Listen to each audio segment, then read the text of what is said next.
मित्रों, प्रत्येक व्यक्ति परमात्मा को ही प्राप्त करना चाहता है। उस परमात्मा की प्राप्ति के लिए वो अपनी पारंपरिक साधना से ही शुरुआत करता है। बचपन से ही किसी न किसी धर्म का अनुयायी हो जाता है। उसी के अनुसार देखा देखी भक्ति भी प्रारंभ कर देता है। हर धर्म की शुरुआत किसी विशेष महापुरुष से ही होती है। उन्हीं की लीला और शिक्षा उस धर्म की नींव होती है। बहुत से प्रचलित धर्मों में से एक विशेष धर्म है जैन धर्म। जैन धर्म की नींव है महावीर जैन अर्थात भगवान महावीर। तो आइए आज की इस वीडियो में हम जैन धर्म के इतिहास तथा वास्तविक मोक्ष मार्ग क्या है के बारे में जानते हैं। महावीर जी का जन्म 599 ईसा पूर्व में वैशाली नगर के कुंडल ग्राम में इक्ष्वाकु वंश के राजा पिता सिद्धार्थ के घर माता त्रिशला की कोख से चैत्र शुक्ल 13 को हुआ था। इनका नाम वर्धमान था। जैन धर्म के 24 तीर्थंकर माने गए हैं, जिनमें से महावीर जैन धर्म के 24वें और अंतिम तीर्थंकर थे। 30 वर्ष की आयु में महावीर ने संसार से विरक्त होकर राज वैभव त्याग दिया और संन्यास धारण कर आत्म कल्याण के पथ पर निकल गए। 12 वर्षों की कठिन तपस्या के बाद उन्हें केवल ज्ञान प्राप्त हुआ, जिसके पश्चात उन्होंने राम व शरण में ज्ञान प्रसारित किया। 72 वर्ष की आयु में उन्होंने पावापुरी में अपना शरीर छोड़ा। इस दौरान महावीर स्वामी के कई अनुयायी हुए, जिनमें से उस समय के प्रमुख राजा बिंबिसार, कनिक और चेटक भी शामिल थे। जैन समाज द्वारा महावीर स्वामी की जन्म दिवस को महावीर जयंती के रूप में मनाया जाता है।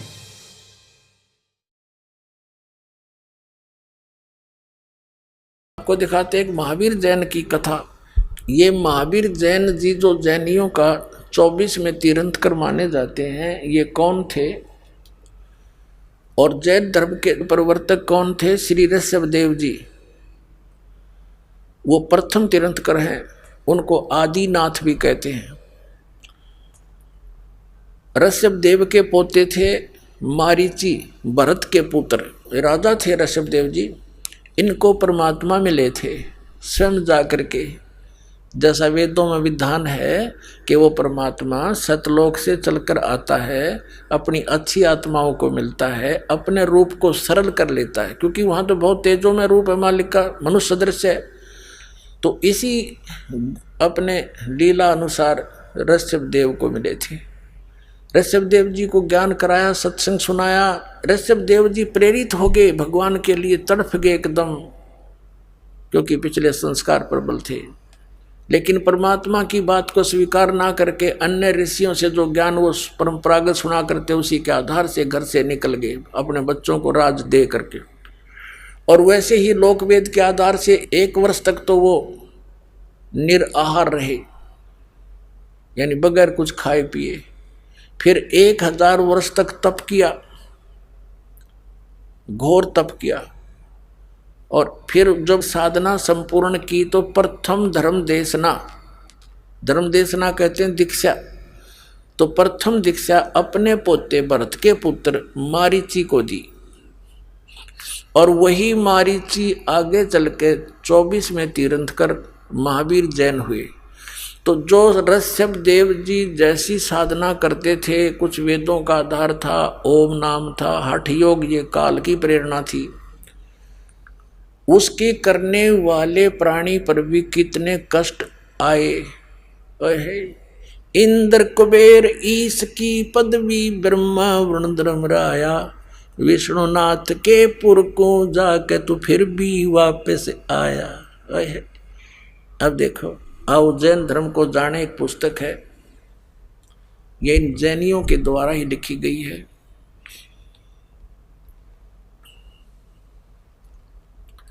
प्रवीण चंद्र जैन M.A. शास्त्री इसके लेखक हैं। आओ जैन धर्म को जाने। ये है लेखेंगे प्रवीण चंद्र जैन M.A. शास्त्री, जम्बूदीप हस्तिनापुर। प्रकाशक हैं श्रीमती सुनीता जैन, जम्बूदीप हस्तिनापुर, मेरठ उत्तर प्रदेश में। मुद्रिक है ये Dhirendra Jain, new Rishabh offset printers, Meerut. अब इसके हम 293 से शुरू करेंगे। यहाँ 293 पृष्ठ है। ये प्रश्न उत्तर लिखे हुए हैं। श्री महावीर भगवान के अन्य कौन कौन से नाम हैं? उत्तर दिया है। अन्य 5 नाम हैं, वीर, अतिवीर, सम्मति, महावीर एवं वर्धमान। अब हम आगे आ जाएंगे 294 पृष्ठ पे। आओ जैन धर्म को जाने। महावीर भगवान के जीवन का कथन कहाँ से आरंभ होता है? उत्तर, पूर्वा नामक भील की पर्याय से, यानी मारीची से पहले ये एक पूर्वा नामक भील था। पूर्वा भील कौन था? उसने क्या किया? पुष्कलावती देश की पुंडरीकीणी नगरी में भीलों का राजा था।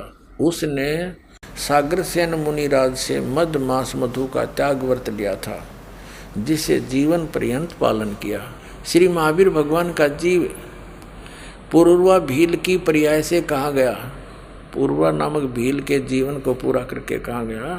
पहले 100 धर्म स्वर्ग में 1 सागर की आयु वाला देव हुआ। 100 धर्म स्वर्ग में चला गया, वहाँ देव हुआ। फिर पहले स्वर्ग के बाद श्री महावीर भगवान का जीव किस पर्याय में गया? भरत चक्रवर्ती की रानी अनंतमती से मारीची नामक ज्येष्ठ पुत्र हुआ। अब देखो, ये मारीची भरत का पुत्र, राजा ऋषभदेव का पोता। तो आपको थोड़ा इतिहास और दिखाना पड़ेगा। ये एक पुस्तक है, जैन संस्कृति कोश,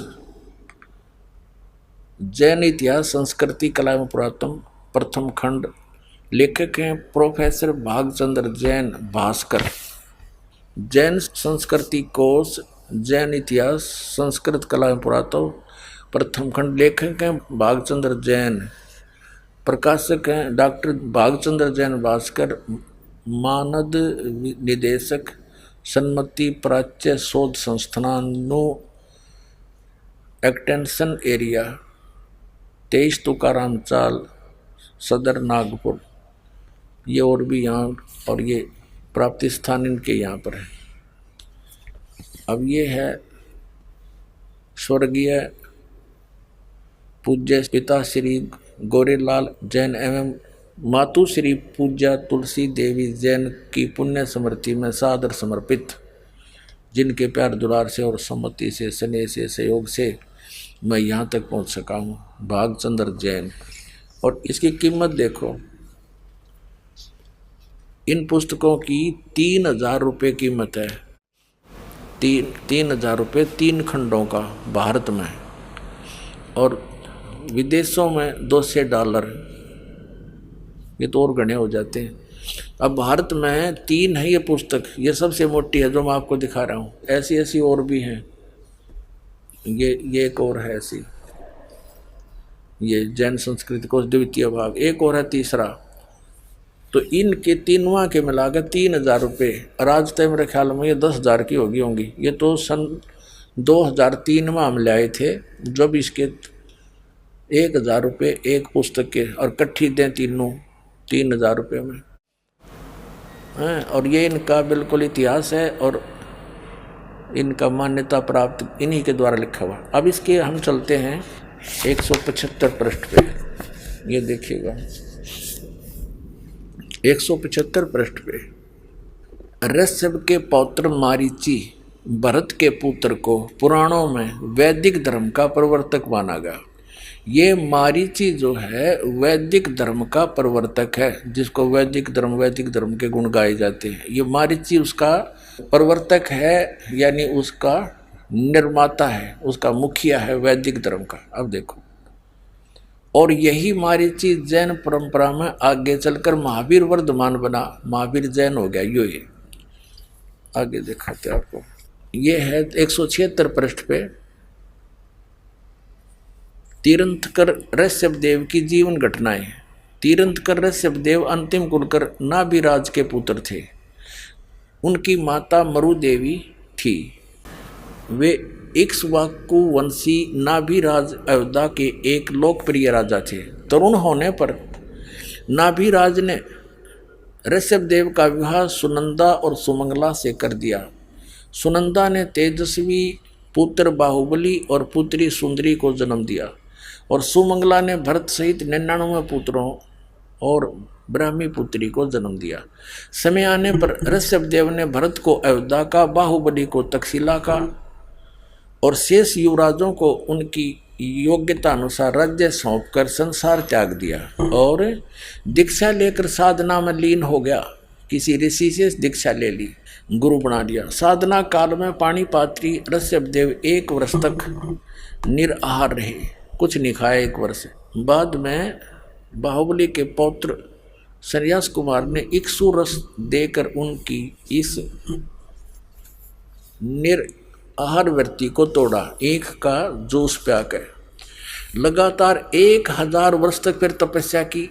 लगातार 1000 वर्ष तक तपस्या करने वाले मुनि ऋषभदेव ने अंत में केवल ज्ञान प्राप्त किया और धर्म देशना प्रारंभ की, यानी दीक्षा देना शुरू की। प्रथम धर्म देशना यानी पहला चेला बनाया कौन? भरत के पुत्र मारीची को दी, जो बाद में 24 में तीर्थंकर महावीर बने। ठीक, ये क्लियर हो गया कि ये महावीर कौन है। अब जिस पुस्तक को हम पढ़ाने जा रहे हैं, आओ जैन धर्म को जाने, आसानी से समझ में आ जाएगी। अब देखिएगा, हम फिर आगे उस पुस्तक पर आओ जैन धर्म को जाने और इसके 293 पृष्ठ में पढ़ रहे हैं। यहाँ आगे थे कि पहले स्वर्ग के बाद श्री महावीर भगवान का जीव किस पर्याय को प्राप्त हुआ, यानी इस पुरूरा नामक भील की जीवन के बाद फिर ये स्वर्ग में गया। स्वर्ग के बाद फिर भरत चक्रवर्ती की रानी अंतमती से मारीची नामक ज्येष्ठ पुत्र हुआ, मारीची नाम हुआ। और फिर मारीची की पर्याय से यानी राजा ऋषभदेव से दीक्षा लेकर भक्ति करके मारीची कहाँ गया? मारीची के पर्याय से महावीर भगवान का जीव किस पर्याय में गया? ब्रह्म स्वर्ग में देव हुआ। ब्रह्म स्वर्ग कौन सा है? ब्रह्मलोक में देव हुआ, क्योंकि ओम नाम का जाप करते थे और ओम नाम ब्रह्म की साधना है, उससे ब्रह्मलोक प्राप्ति होती है। तो इसमें स्पष्ट किया है कि वो ब्रह्मलोक में गया, ब्रह्म स्वर्ग में। अब देखो, ब्रह्म स्वर्ग से श्री महावीर भगवान का जीव किस पर्याय में गया? अयोध्या नगरी में कपिल ब्राह्मण की काली स्त्री से जटिल नामक पुत्र हुआ। फिर जटिल की पर्याय से कहाँ गया? 100 धर्म स्वर्ग में 1 सागर की आयु वाला देव हुआ। फिर कहाँ गया? इसी भरत क्षेत्र में सुतिका नामक गांव में अग्निभूत ब्राह्मण की गौतम स्त्री से अग्निशय नामक पुत्र हुआ। फिर कहाँ गया? फिर स्वर्ग में गया।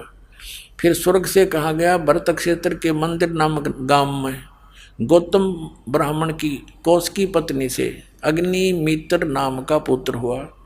फिर कहाँ गया? महेंद्र स्वर्ग में चला गया। महेंद्र स्वर्ग से महावीर भगवान का जीव कहाँ गया? अब 295 पढ़ रहे हैं। मंदिर नगर में सालकाय ब्राह्मण की पत्नी से भारद्वाज नामक पुत्र हुआ। भारद्वाज के शरीर को छोड़कर कहाँ गया? महेंद्र स्वर्ग में देव हुआ। फिर वहां से महेंद्र स्वर्ग से कहाँ गया? इतर निगोद में 1 सागर की आयु वाला नगोदिया जीव हुआ। नगोद से निकलकर महावीर भगवान का जीव कहाँ गया?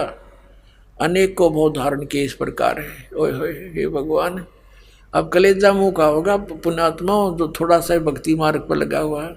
इन साधना करते करते ये ब्रांड मैटी, फिर क्या फायदा इस भक्ति का? कोट जन्म तन भरमत हो गए, कुछ नहीं हाथ लगा रे, कुकर शुक्र खरबा बोरे कौआ। अब देखो क्या हालत है।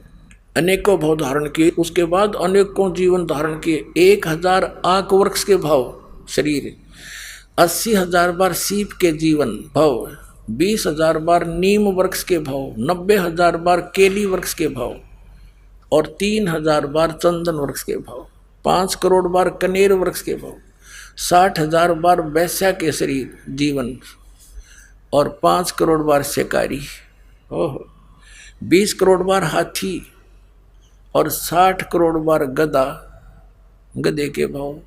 अपने आत्माओं, ये इतिहास उन्हीं का लिखा हुआ दिखा रहा दास, जिससे आपको दृढ़ होगा विश्वास कि सच्चाई ये जो की तो है जो भगवान ने बताई थी कि जो साधना तुम कर रहे हो उससे ये दुर्गति तुम्हारी सदा बनी रहेगी, और जो साधना हम बताएंगे जो परमात्मा ने बताई है उससे ये सब झंझट मिटेगा।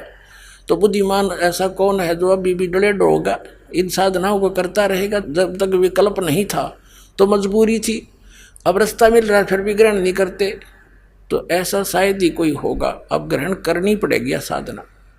इसलिए प्रमाण दिखाए जा रहे। 60 करोड़ बार गधा गधे के भाव और 30 करोड़ बार कुत्ता, हे भगवान है। ये तो एक का बतेरा, इन दोनों में एक एक जीवन है। सारे पानी फिर जाए देवता वाले जीवना पे, बाढ़ में जाओ देवता पर, जब गधा बन के खड़ा हो क्या देवता रह गया, फिर उसकी क्या इज्जत रहेगी, क्या सुख रहा उसको। तो अब दया होगी परमात्मा की आपके ऊपर। अब देखो 60 करोड़ बार गधे के भाव, 30 करोड़ बार कुत्ते के जीवन भाव, 60 करोड़ बार नपुंसक के जीवन हिजड़ा बनकर रहा, 20 करोड़ बार स्त्री के जीवन, 90 लाख बार धोबी, 8 करोड़ बार घोड़े के जीवन और 20 करोड़ बार बिल्ली, 60 लाख बार गर्भपात से मरने। ओहो, माँ के पेट में मर गया, गर्भपात हो गया। ऐसे भी मनुष्य जीवन है जो गर्भपात होकर ही पूरे कर जाते हैं। अब आगे क्या बताते हैं देखो। और 80 लाख बार देव पर्याय को प्राप्त हुआ।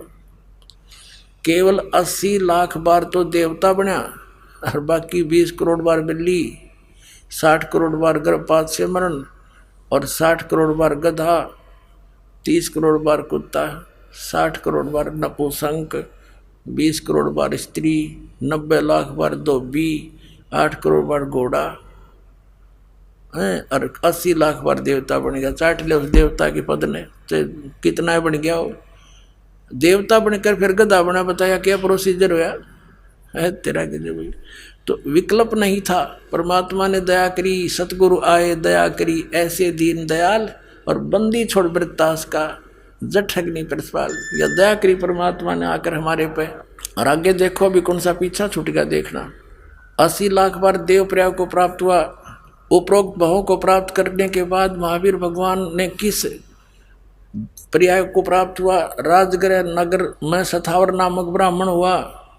सथावर ब्राह्मण से फिर महेंद्र स्वर्ग में 7 सागर की आयु वाला देव हुआ। महेंद्र स्वर्ग से कहा गया राजगृह में विश्वभूति राजा की जैनी रानी से विश्वनंदी नामक पुत्र हो गया। वहाँ से महाशुक्र स्वर्ग में देव हुआ। महाशुक्र स्वर्ग से कहा गया त्रिपृष्ठ नामक नारायण हुआ। त्रिपृष्ठ नारायण से फिर महावीर भगवान का जीव कहाँ गया, 7वें नरक में गया, फिर नरक में डाला गया। 7वें नरक से महावीर भगवान का जीव कहाँ गया, 296 पर सिंहगिरी पर्वत पर सिंह शेर हुआ, पुनः फिर प्रथम नरक में गया। नरक से निकलकर श्री महावीर भगवान का जीव कहाँ गया, हिमवान पर्वत शिखर पर सिंह हुआ। वहाँ उसे एक अजिंत एवं अमित गुण नामक मुनिराज ने संबोधित किया। सिंह का जीव किस पर्याय में गया, सौधर्भ स्वर्ग में सिंह केतु नामक देव हुआ। ये सारा कुछ करता करता फिर यहाँ आ जाते हैं, हम थोड़ा सा शॉर्ट करते हैं। यहाँ बता कि सहस्र स्वर्ग से महावीर भगवान का जीव कहाँ गया, जम्बू द्वीप के छतरपुर नगर में नंदीवर्धन नामक राजा की वीरमती रानी से नंद नामक पुत्र हुआ। नंद का जीव कहाँ गया, पुष्पोत्तर विमान में देव हुआ। और उसके बाद 24 में तीर्थंकर महावीर भगवान हुए। और श्री महावीर भगवान के जीव ने कितने पाखंड मत चलाए, 363 पाखंड मत चलाए। बताओ भाई। अब इसका निष्कर्ष निकालते हैं थोड़ा सा। राजा ऋषभ देव जी से दीक्षा लेकर के मारीची ने साधनाएं की। वो वेदों अनुसार साधना है और ब्रह्म तक की साधना है। ब्रह्म और परब्रह्म और ब्रह्मा विष्णु महेश अन्य इन तक की जो पूजाएं हैं, उनसे जैसा कर्म प्राणी करता है दोनों भोगने पड़ते हैं, उसमें कोई परिवर्तन नहीं हो सकता। राजा ऋषभ देव जी से दीक्षा लेकर के मारीची ने साधनाएं की। वो वेदों अनुसार साधना है और ब्रह्म तक की साधना है। ब्रह्म और परब्रह्म और ब्रह्मा विष्णु महेश अन्य इन तक की जो पूजाएं हैं, उनसे जैसा कर्म प्राणी करता है दोनों भोगने पड़ते हैं, उसमें कोई परिवर्तन नहीं हो सकता।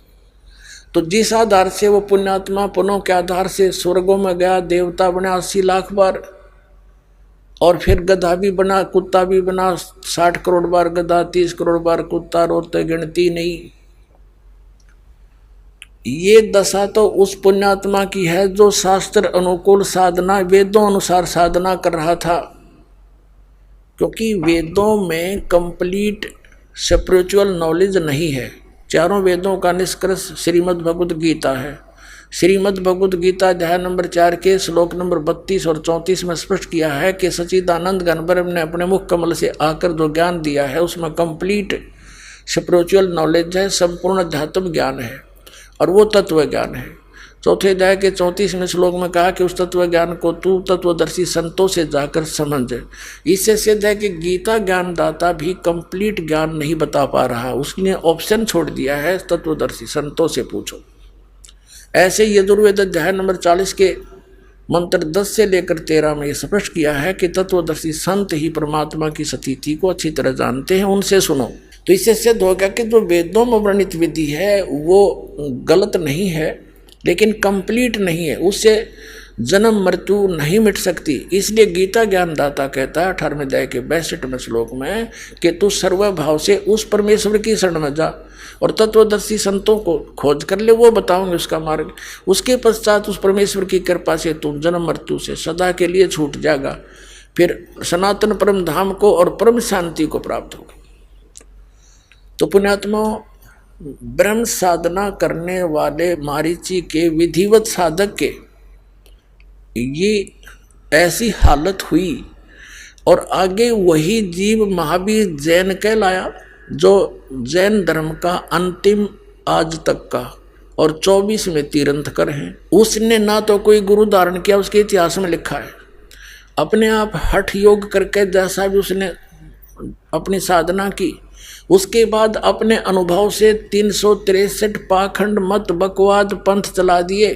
अब वर्तमान के जैनी इस महावीर जैन द्वारा चलाए गए पाखंड मतों के आधार से साधना कर रहे हैं। इनकी के दुर्गति होगी तो एक बार भी स्वर्ग ना जा सकते। यो कम से कम 80 लाख बार तो देवता बन गया था। तो दास का उद्देश्य किसी की क्रिटिसाइज करना नहीं है, आपको ये दिखा रहे हैं कि आप जी विष खा रहे हो, इस विष को त्याग कर अमृत खा लो, आपका मोक्ष होगा, आपके बच्चों को भी सुख होगा। साधना गलत कर रहे हो। अब क्या बताते हैं, कोट जन्म तन भरमत होगे, कुछ नहीं हाथ लगा रे, और कुकर सुकर खरबा बोरे कौआ हंस बगारे। कोटि जन्म तू राजा की, ना मिटी न मन की आशा, भिक्षुकों का दर दर घूम लिया, ये मिला ना निर्गुण रासा। ये साधना नहीं मिली। आप ऐसे कठिन साधक भी रहे हो, घर त्याग गए, जंगल में चले गए, नगरी से भिक्षा मांग लाए, सूखी रोटी जैसी भी मिली खा ली, बाकी रखती वहीं पर सूख जाती थी, अगले दिन भेकर खा लेते थे, 2-2 3 दिन तक उस एक दिन की भिक्षा से, और जंगलों में अपना टाइम पास करते थे, भक्ति करते थे। उससे क्या मिला कि इंद्र कुबेर ईश की पदवी, ब्रह्मा वरुण धर्मराया, विष्णुनाथ के पुर को जाकर तो फिर भी वापस आया। क्या बताते हैं कि भिक्षुक होकर तू दर दर घूमया, मिला ना निर्गुण रासा। ये साधना ना मिलने से, सच्ची साधना ना मिलने से तू ऐसी कठिन साधना करके भी उच्च पदों को प्राप्त करके, ब्रह्मा विष्णु महेश तक की पदवी को प्राप्त करके, इंद्र तक की पदवी को प्राप्त करके भी तू फिर वापस यही जन्म मृत्यु में चक्कर काट रहा है। इसलिए क्या बताते हैं, असंग जन्म तन मर्त्या होगे, जीवित क्यों न मरे रे, द्वादश मध्य मैल मठ बोरे, बोर न दे धरे रे। अभी तक 10वें द्वार पे जोर दे रखा था कि 10वां द्वार पार कर गया बस मुक्ति हो जाती। 10वां द्वार तो इस ब्रह्मांड के अंदर ही रह लेता है, इससे बाहर नहीं, जन्म मृत्यु से बाहर नहीं होता। 12वें द्वार में सतलोक है, 12वां द्वार पार करके जाना पड़ेगा। ये सब ब्रह्मांडों के रास्ते हैं। तो 11वां द्वार 21 ब्रह्मांड को पार करा के परब्रह्म के लोक में प्रवेश कराता है, और 12वां जो द्वार है वो इस अक्षर पुरुष के ब्रह्मांडों को पार करके सतलोक में प्रवेश होता है। तो गरीबदास साहिब जी जो आंखों देख कर आए थे परमात्मा के साथ जा करके, वो बता रहे हैं, द्वादश मध्य महल मठ बोरे। वो महल, वो स्थान, वो मठ, वो स्थान जहाँ जाने के बाद फिर लौटकर संसार में नहीं आते, वो 12वें द्वार को पार करके है। द्वादश मध्य महल मठ बोरे, बहुर न दे धरे रे। वहाँ जाकर फिर जन्म मृत्यु नहीं होती। फिर क्या बताते हैं, असंख्य जन्म तन मर्त्या होगे, जीवित क्यों ना मरे रे। मित्रों, आज वर्तमान समय में इस पृथ्वी पर केवल एक महत्वपूर्ण संत रामपाल जी महाराज जी हैं, जो शास्त्र के अनुकूल सद्भक्ति विधि बताते हैं, जिससे हमारा मोक्ष होता है और हमें जीवन पर्यंत लाभ मिलता है। तो देर किस बात की, आज ही संत रामपाल जी महाराज जी द्वारा लिखित पुस्तक जीने की राह या ज्ञान गंगा अपने घर मंगवाएं, पढ़ें, ज्ञान को समझें तथा नाम दीक्षा लेकर अपने व अपने परिवार का कल्याण करवाएं। ज्ञान गंगा व जीने की राह पुस्तक निःशुल्क मंगवाने के लिए दिए गए नंबर पर मिस्ड कॉल करें। हमारा नंबर है 81 93 81 93 81।